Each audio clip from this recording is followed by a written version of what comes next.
Hi friends, എല്ലാവർക്കും നമസ്കാരം. ഞാൻ വിഷ്ണു. പുതിയൊരു വീഡിയോയിലേക്ക് എല്ലാവർക്കും സ്വാഗതം. അപ്പൊ നിങ്ങൾ കമ്പനിയിൽ കണ്ടതുപോലെ തന്നെ OA അതുപോലെ തന്നെ LD ടൈപ്പിസ്റ്റിന്റെയും ഒരു ഓർഡർ ധനകാര്യ വകുപ്പ് കഴിഞ്ഞ ദിവസങ്ങളിൽ പുറപ്പെടുവിച്ചിട്ടുണ്ടായിരുന്നു. ആ ഓർഡർ പറയുന്നത് ഇങ്ങനെയാണ്: ഈ ഓഫീസ് സംവിധാനം ഏർപ്പെടുത്തിയിട്ടുള്ള ഓഫീസുകളിൽ ടൈപ്പിസ്റ്റ്, ഓഫീസ് അറ്റൻഡന്റ് എന്നീ തസ്തികകളുടെ ജീവനക്കാരുടെ സേവന ആവശ്യകത നന്നേ കുറഞ്ഞിരിക്കുന്ന സാഹചര്യത്തിൽ അനിവാര്യമാകുന്ന ഘട്ടത്തിൽ മാത്രമേ ഇത്തരം ഓഫീസുകളിൽ പ്രസ്തുത തസ്തികകൾ വരുന്ന ഒഴിവുകൾ നികത്താൻ പാടുള്ളൂ. അപ്രകാരം ഒഴിവുകൾ നികത്തുന്നതിന് കരാർ അടിസ്ഥാനത്തിലായിരിക്കും. അപ്പൊ ഇതായിരുന്നു ആദ്യത്തെ ഓർഡർ വന്നിരുന്നത്. ഇനി രണ്ടാമത്തെ ഓർഡർ, പുതിയ ഓർഡർ വന്നിട്ടുണ്ട്.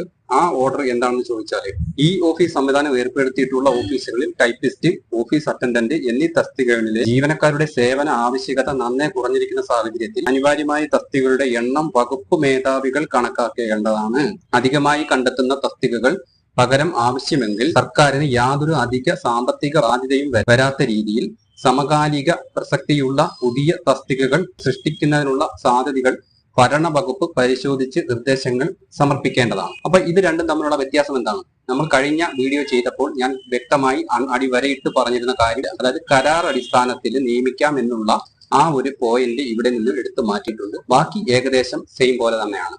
ഓർഡർ വന്നിരിക്കുന്നത്. അപ്പൊ ഇപ്പം പുതിയ ഓർഡർ, അതായത് ഇന്ന് വന്ന ഓർഡറിൽ നിങ്ങളൊന്ന് ചിന്തിച്ച് നോക്കുമ്പോഴും അതിനകത്ത് കറക്റ്റ് കാര്യം എന്ന് പറഞ്ഞാൽ ഇപ്പൊ ആൾറെഡി നടന്നുകൊണ്ടിരിക്കുന്ന ആ അഡ്വൈസിന്റെ അതേ രീതിയിൽ തന്നെയാണ്. കാരണം ഇപ്പോഴും ഈ ഓഫീസ് നിലവിലുള്ള സ്ഥാപനങ്ങളിൽ, സർക്കാർ ഓഫീസുകളിൽ അധികമായി നിൽക്കുന്ന OA തസ്തികൾ നന്നെ വെട്ടിച്ചുരുക്കിക്കൊണ്ടാണ് ഇപ്പോഴും അഡ്വൈസ് വന്നുകൊണ്ടിരിക്കുന്നത്. അപ്പൊ ഈ പുതിയ ഓർഡർ അനുസരിച്ച് നമ്മൾ പറയുകയാണെങ്കിൽ ഇപ്പൊ ആൾറെഡി നടന്നുകൊണ്ടിരിക്കുന്ന ആ ഒരു രീതിയിൽ തന്നെ ആയിരിക്കും ഇനി അഡ്വൈസ് പോകുന്നത്. കുറച്ച് കുറയാനുള്ള സാധ്യതയും കാണുന്നു. അവിടുത്തെ വകുപ്പ് മേധാവികൾ എത്രത്തോളം വേക്കൻസി റിപ്പോർട്ട് ചെയ്യും എന്നുള്ളതിനെ ആശ്രയിച്ചിരിക്കും ഇനി വരുന്ന നമ്മുടെ LGS 2024 വേക്കൻസി റിപ്പോർട്ട് ചെയ്യുന്ന ആ ഒരു കാര്യം.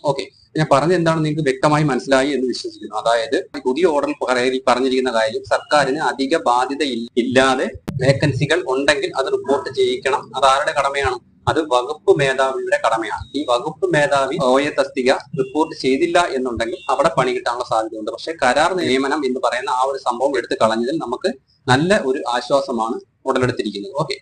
അപ്പോൾ ഇന്നലെ തന്നെ ഈ ഓർഡർ വരും എന്നുള്ള കാര്യം എല്ലാവരും അറിഞ്ഞു കാണുമെന്ന് വിശ്വസിക്കുന്നു. കാരണം നമുക്ക് കറക്റ്റായിട്ടൊരു ഓർഡർ ഇല്ലാതെ, എന്താണ് ഓർഡർ എന്ന് പറയാതെ നമുക്ക് യാതൊന്നും പറയാൻ പറ്റില്ല. അതുകൊണ്ട് ഇന്ന് ഓർഡർ വന്നതിന് ശേഷമാണ്, കറക്റ്റ് പ്രൂഫോട് കൂടിയാണ് ഞാൻ ഈ വീഡിയോയിൽ പറയുന്നത്. കാരണം നമുക്ക് ഇന്നലെ വന്ന ന്യൂസുകളിൽ മൊത്തത്തിൽ എടുത്തു കളഞ്ഞു, ഒരു കുഴപ്പമില്ലാതെ പോകുമെന്നാണ്. പക്ഷെ ഇന്നത്തെ ഓർഡർ കണ്ടാൽ മലയാള ഭാഷ വ്യക്തമായിട്ട് അറിയാവുന്ന ഏതൊരു വ്യക്തിക്കും വായിച്ചാൽ മനസ്സിലാകുന്ന ഒരു കാര്യമാണ് പറഞ്ഞിരിക്കുന്നത്. രണ്ട് ഓർഡറും തമ്മിൽ ആ വ്യത്യാസം എന്ന് പറഞ്ഞാൽ കരാർ നിയമനം ഇല്ല, അതുപോലെ തന്നെ വകുപ്പ് മേധാവികൾക്ക് എത്രത്തോളം വേക്കൻസി ഉണ്ടെന്ന് കണ്ടുപിടിച്ച് സർക്കാരിന് ബാധ്യത ഇല്ലാത്ത രീതിയിൽ അത് റിപ്പോർട്ട് ചെയ്യിക്കാം എന്ന് പറയുന്ന ഒരു അതിനകത്ത് കൊടുത്തിരിക്കുന്നത്. അപ്പൊ എന്തായാലും നമുക്ക് LGS 2024 റാങ്ക് ലിസ്റ്റ് വരട്ടെ, നമുക്ക് അതിനകത്ത് കൂടുതലായിട്ട് സംസാരിക്കാം. അഡ്വൈസ് ഒക്കെ ഇനി എത്രത്തോളം ഉണ്ടെന്നുള്ള കാര്യം നമുക്ക് ലിസ്റ്റ് വന്നതിന് ശേഷം, വേക്കൻസി റിപ്പോർട്ട് ചെയ്തതിന് ശേഷം മാത്രമേ നമുക്ക് പറയാൻ പറ്റത്തുള്ളൂ. വ്യക്തമായി മനസ്സിലാക്കി എന്ന് വിശ്വസിക്കുന്നു. അപ്പൊ ഇത്രയേ ഉള്ളൂ. വീഡിയോ ഇഷ്ടപ്പെട്ടിട്ടുണ്ടെങ്കിൽ ലൈക്ക് ചെയ്യുക, ഡൗട്ട് വല്ലതും ഉണ്ടെങ്കിൽ കമന്റ് ചെയ്യുക. ചാനൽ ഇതുവരെ സബ്സ്ക്രൈബ് ചെയ്യാത്തവരല്ല, ചാനൽ ഒന്ന് സബ്സ്ക്രൈബ് ചെയ്ത് വെക്കുക.